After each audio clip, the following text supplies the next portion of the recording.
Waalaikumsalam warahmatullahi wabarakatuh. Ya, apa kabar teman-teman semua? Baik. Ya. Allahu Akbar. Allahu Akbar. Perkenalkan, saya Farah Budiati Herul Bariah yang akan membawa acara pada hari ini. Tentu dengan episode perdana dari RUMPI, yaitu Ruang Manajemen Pendidikan Islam.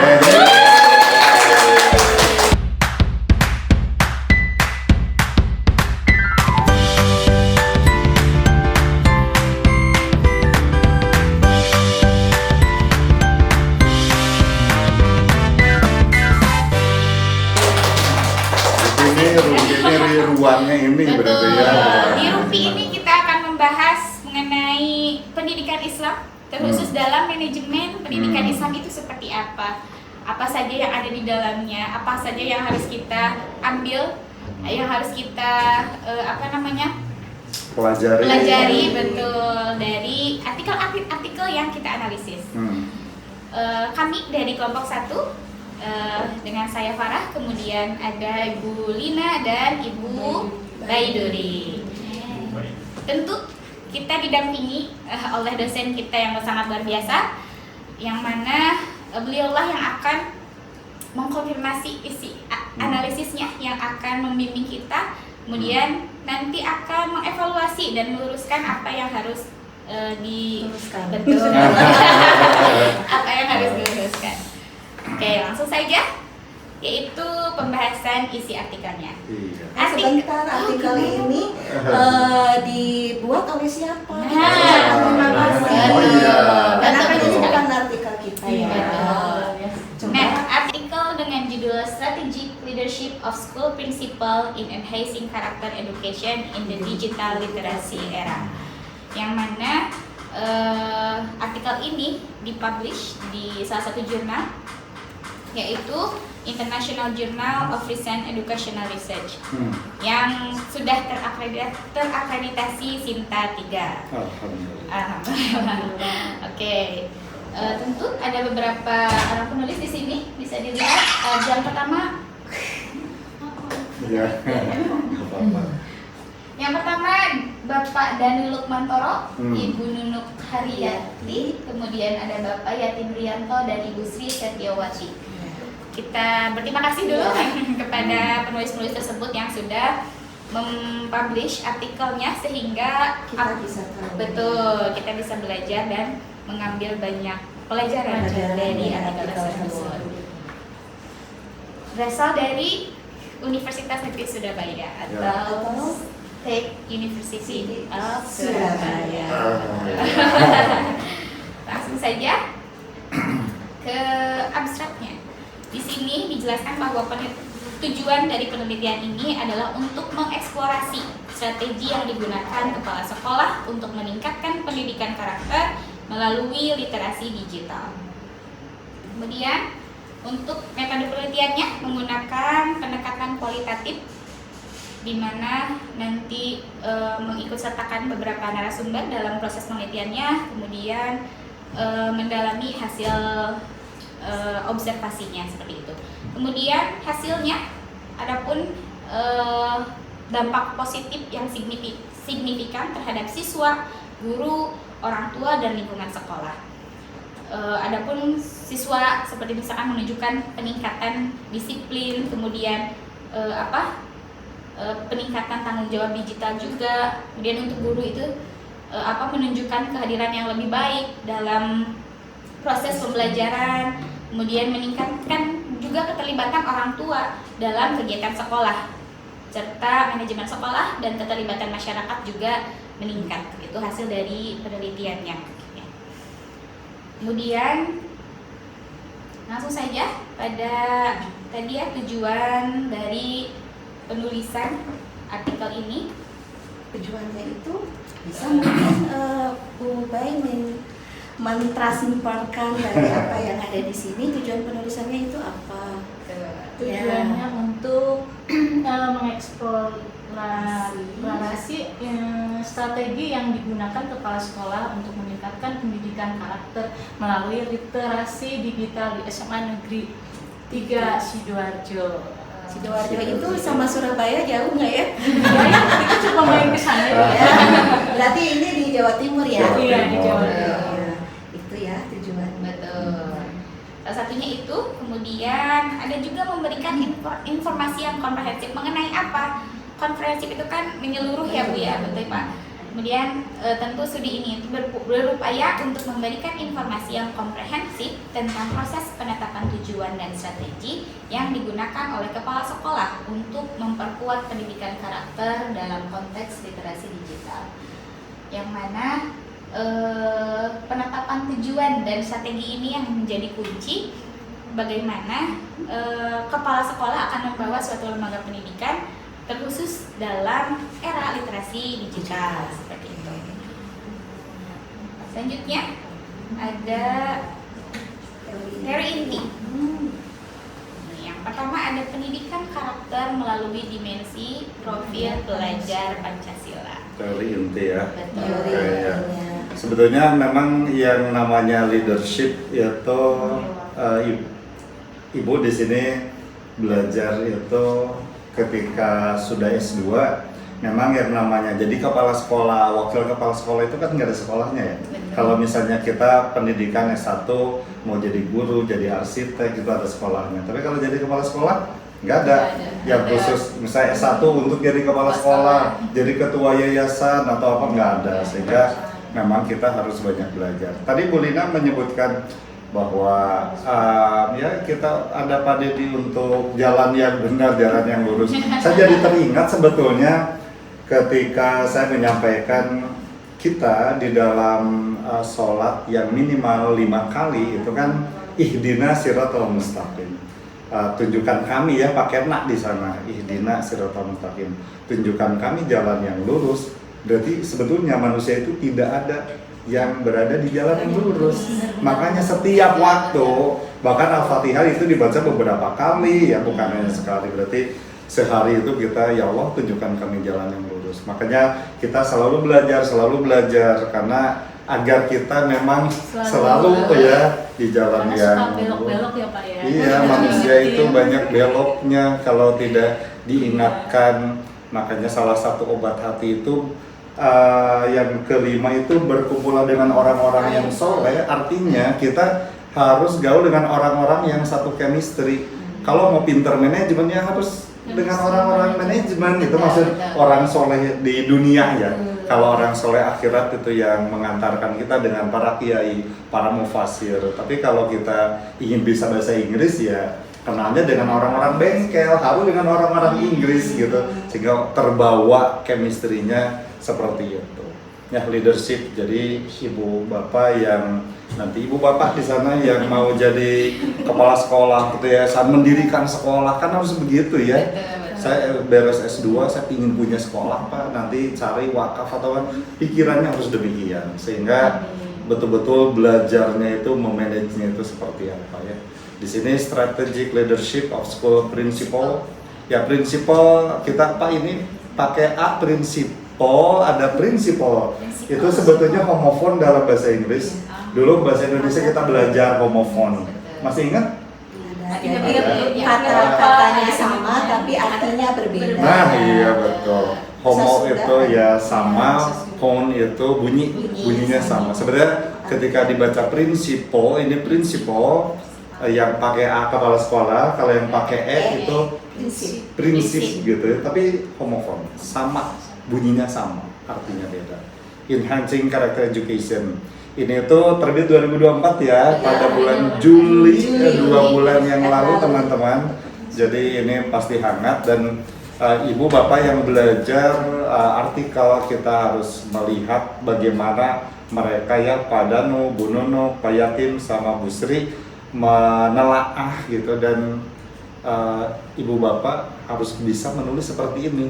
Karena saya tidak meragukan ibu bapak sebagai guru, sudah SPD, sudah S1 bere, tapi S2 itu menjadi penulis. jadi harus bisa menulis. Bagaimana bisa menulis? Harus banyak baca ini termasuk. Makanya tadi backgroundnya begini, tujuannya seperti ini ya. Kita harus tahu mempelajarinya demikian. Dan ibu bapak di sini kan objektif ya, tujuan dulu. Dulu itu waktu kita kuliah dulu harus deskripsi dulu, deskripsi mata kuliah, deskripsi pelajaran nggak bisa. Harus dari tujuan pelajaran ini apa, tujuan mata kuliah ini apa, tujuan tulisan apa gitu. Kalau udah ada tujuan baru ada introduction-nya, ada metodenya, ada teorinya. Begitu Bu Lin, Bu Bay, Farah? Ya. Ada lagi yang mau disampaikan? Bagian apanya? Teori inti ya ini. Teori inti pendidikan karakter. Jadi ketika mereka melakukan penelitian, mungkin yang dilihat itu seberapa efektif P5 ini bisa P5 melalui media literasi digital bisa membangun karakter siswa-siswa di SMA Negeri 3 Sidoarjo ini. Yang saya baca, yang saya pahami dari artikel tersebut dan juga hasil diskusi kita bertiga seperti itu. Dan peran kepala sekolah ini sangat penting karena apalagi sekarang sudah ada program sekolah ramah guru. Sekolah ramah guru ya. Kan udah ada ramah anak, ramah lingkungan, ramah guru. Jadi kepala sekolah itu harus bisa mempengaruhi guru-guru tersebut agar nanti pengaruh positif dari kepala sekolah ke guru akan ditularkan oleh guru ke anak. Jadi nggak mungkin kepala sekolah langsung ke karakter, yang membangun pendidikan karakternya itu bukan hanya kepala sekolah saja. Walaupun di sini variabelnya itu kepala sekolah ya Pak ya. Cuman di sini perannya kepala sekolah terhadap guru, dari guru terhadap siswa. Tapi di artikel ini yang paling diutamakan itu adalah kekerasan. Jadi saking viralnya itu tentang kekerasan, pembulian, bagaimana sih supaya bisa diminimalisir bahkan ditidakadakan. Karena kekerasan ini tidak hanya terjadi pada murid dan murid, tapi guru dan guru juga. Ada juga. Ada senioritas, ada jabatan, ada tekanan dari atasan ke bawahan dan sebagainya. Gitu. Yang di highlight dari jurnal ini. Karena memang dari hasil penelitian juga ditemukan adanya program khusus mengenai hal tersebut di sekolah ini, khususnya di sekolah ini. Terus kan pemerintah jadi mereka meneliti di sini berarti karena sekolahnya sudah ada program program yang bagus dan sudah ada permasalahan. Sekolah apa tadi di Sidoarjo? Mungkin itu dari kepala sekolah mensosialisasikan program ramah guru itu kepada guru dan akhirnya kepada murid-muridnya sehingga semuanya terrealisasikan dan dibantu dengan orang tua juga yang di rumah, jadi semuanya kolaborasi. Ya, karena katanya kalau misalnya suatu program, apalagi dikaitkan dengan dari pemerintah, P5 kan dari pemerintah, kalau ingin sukses dalam suatu sekolah di situ harus ada segitiga. Segitiga itu siapa aja? Katanya kalau mau sukses harus ada segitiga. Apa sih segitiga? Segitiga ini merupakan kolaborasi antara siswa, sekolah dan orang tua. Jadi kalau siswa tanpa sekolah tidak akan ada siswa. Sekolah tanpa siswa tidak disebut sekolah. Terus kalau tidak terlibat orang tua juga sekolah akan kesulitan. Jadi segitiga ini sangat penting untuk menunjang kesuksesan program di suatu sekolah. Gitu. Ibu bapak di sini ada yang kepala sekolah sekelas? Belum. Nah, berarti pelajaran mungkin ibu bertiga juga bisa bakal jadi kepala sekolah. Saya katakan bahwa kepala sekolah itu nggak ada sekolahnya. Dan ibu bapak S2 itu nanti akan jadi, tuh ada mahasiswa, tuh ada yang udah lulus S2 kan jadi kepala sekolah. Dan kita tidak bisa berkata tidak. Masa udah S2 nggak bisa. Kita belajar tentang strategic leadership. Terus teori yang kedua tadi apa? Literasi digital dalam struktur kurikulum. Jadi literasinya dimasukin ke kurikulum ya? Karena sekarang kan ICT sudah sangat berkembang gitu ya Pak. Gimana? Terlebih mungkin dari COVID kemarin ada bisa dibilang transisi lah ya. Positifnya ya? Ada positifnya di mana kita sudah semakin handal dalam menggunakan Zoom misalnya dalam kita semakin nandal, nggak tahu kitanya Kitanya siapa siapa. ya. Bagi yang ketinggalan ya ketinggalan. Betul, Bagi betul. yang maju Iya, aja sih. betul. Tapi Sudah tetap bisa. harus dengan lingkungan tadi ya Betul, chemistry-nya. iya. Ada teman-teman yang bisa bikin Canva, thumbnail, Nah. dashboard, video. Ya kita belajar sekelas biar cepat karena memang mengkondisikan kita sekelas bisa kerjasama itu hal yang penting. Karena mungkin ilmunya ibu bapak ketika S2 hampir sama ya dari segi strata. Tapi kan lingkungan ibu bapak ada yang berbagai hal dan itu adalah kondisi yang sangat mahal. Seperti hal puasa lah. Ibu bapak yang di sini bangun biasa jam 5, setengah 5 atau jam berapa, tapi kan puasa ibu jam 3 udah bangun gitu. Mau tidak mau baca Quran paginya itu kan kondisi yang mahal puasa itu. Sama dengan kuliah. Kondisi yang malah kita itu networking di sini itu ya, yang ada nanti mau mendirikan sekolah nih, mau jadi apa teman-teman sekelas itu jadi support system untuk Iya, betul. Support system. Iya. Iya. Oke. Itu teori, metodenya nih yang terlibat berapa guru dan lain sebagainya, Bu Bay? Nah, Yang terlibat Mhm. itu ada guru, Banyak. ada guru, ada kepala sekolah, ada murid-muridnya juga. Muridnya berapa, gurunya berapa, biasanya penelitian spesifik, Bulin? Di situ tidak disebutkan. Tidak Pak. disebutkan. Karena metodenya kan kualitatif. Iya. Meskipun ada harusnya ya. Harusnya. Cuman dalam artikel ini tidak disebutkan jumlahnya. Oke, baik. Jumlah muridnya berapa. Ibu memahami artikel berbahasa Inggris ini berapa kali baca biar paham? 2 kali berkali. Alhamdulillah. karena meskipun sudah diterjemahkan itu bukan berarti kita lebih paham memahami gitu Pak. Meskipun sudah beda bahasa, tapi tetap aja harus terus digali dan digali. Iya. Memang ditranslate sih, Hmm. tapi kan aplikasi translate itu wah banyak sekali. Kita coba yang Google Translate, Oke. IDPL, Hmm. terus yang di Google Docs yang dari Google Works. Oh, ada. Application. Oke. Kebetulan kan saya Ya, aku ya sama aja sih ya. punya Apa perbedaan saya dan aku? Kalau aku itu lebih intim gitu, Pak. Hmm. Kalau saya itu lebih formal. Oh, formal. Tapi kalau ya Allah lindungilah aku ya tidak Kan saya lebih ya. merasa lebih dekat dengan Allah. Ada seperti itu. masa lebih dekat ya. Iya, iya. Kebetulan saya Aha. lagi sudah mengikuti Google Master Education. Alhamdulillah. Tapi baru level 1 Bapak. Level 1. Ya, ya menggunakan itu dan ternyata lebih baik gitu. Oh, kalau Jadi lebih akhirnya pakai itu dan pas dilihat ya kita juga memparafrasenya berbeda dengan Google Translate biasa atau yang Oh, gitu. digunakan yang Farah itu apa? Kebetulan saya Google Translate biasa, Bu. Ya, ada tambahan ilmu yang bisa saya serap Jadi juga. SMA Negeri 3 itu jadi third, jadi tanggal gitu, tanggal 3. Wah itu Ketiga. salah. Oh, tanggal ketiga akhirnya. Dan kita berkali-kali berarti ya, berkali-kali bertahan. Iya, berarti kalau nama itu tidak diterjemahkan Iya, sebetulnya ya. jadi kita Kalau tahu. SMA 3 ya SMA 3, kan itu sebuah nama. Nama sekolah. Kebayang kalau semua harus diterjemahkan Tangkuban Perahu, Tangkuban Perahu. Padahal itu nama tempat. Iya. Jadi nama tempat Itu itu juga bahasa tidak. daerah ya Pak. Ke bahasa daerah pun bahasa Inggris tidak mentranslate mungkin ya Pak.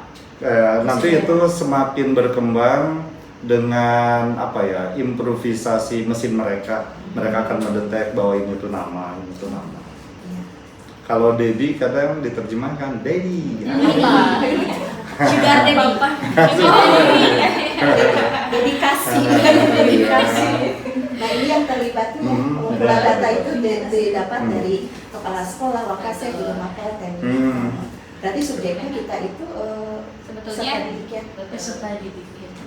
Kenapa ya ada sebutan peserta didik, siswa sama murid Pak? Iya. Itu juga bahasa kan ya Pak? Itu ya? juga bahasa karena beberapa perubahan seperti ibu bapak mahasiswa. Wah, mahasiswa itu kan sekelas dengan maha pengasih, maha penyayang, maha pengampun mahasiswa. Ada beberapa yang nggak bisa dosen. Kalau mahasiswa berarti ini maha guru.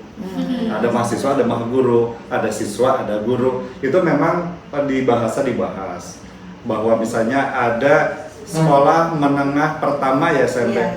Ada keduanya nggak? Sekolah menengah pertama nggak ada. Ada. Sekolah menengah kedua ada. SMU, sekolah menengah umum, emang ada khususnya. Sekolah menengah khusus enggak? Sekolah menengah atas, berarti ada sekolah menengah bawah. Wah, itu kalau di bahasa memang dibahas. Nanti Balai Bahasa, Pusat Bahasa akan mempertimbangkan hal itu secara bahasa. Bagus kalau nanti ada beberapa istilah, misalnya Ibu ada peserta didik, ada siswa. Kalau glosariumnya itu banyak, bisa jadi bahan penelitian. Kenapa kita ngobrol? Karena kita baca, kalau ada masalah itu selesaikan dengan metode, bukan masalah tanpa masalah, mengatasi masalah. Itu pesan iklan gitu. Tapi Pak, itu ada peraturannya ternyata, Peraturan apa? ada Permendikbudnya bahwa penyebutan itu harus peserta didik. Ya, sekarang Jadi ada undang-undang nomor berapa? Gitu. betul, yaitu dengan pertimbangan atas dasar pertimbangan ahli bahasa. Ya, ahli Ada bahasa. beberapa berubah sekarang seperti itu. Bisa jadi nanti berubah lagi, bisa enggak ya kita sebagai guru ya ikut aja Ikutin aja. permen yang sudah berlaku. Oke, kita lanjut ya. Ke hasil. Selanjutnya, Langsung hasil. betul.